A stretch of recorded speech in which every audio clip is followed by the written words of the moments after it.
One use of moles is to go and allow us to go and balance equations.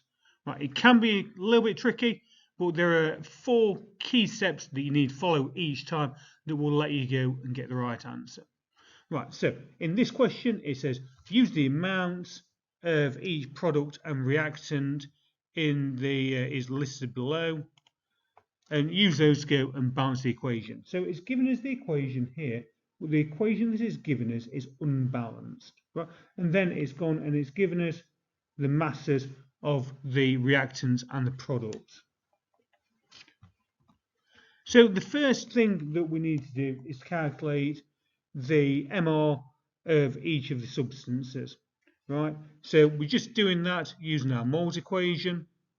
So or we should say we're doing that just by going and working out the relative formula mass of them. So magnesium is 24, O2 is 32, magnesium oxide is 40. Right, then we're going to calculate the number of moles for each. So we're just using the equations, moles equals mass over molar mass.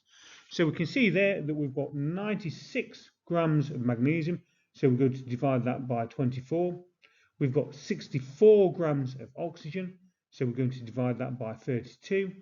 And we've got 160 grams of magnesium oxide, so we'll divide that by 40. So that is going to go and give us 4 moles of magnesium, 2 moles of oxygen, 4 moles of magnesium oxide.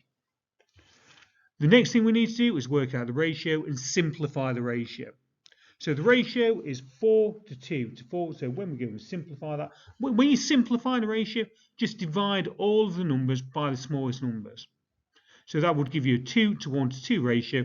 Then all you're doing is taking those numbers, so 2, 1 and 2, and you're going to go and put them in front of your equation. So 2, you don't need to put the 1 in, and 2 there. So that would give you a overall equation of 2 magnesium plus O2 goes to form 2 magnesium oxide.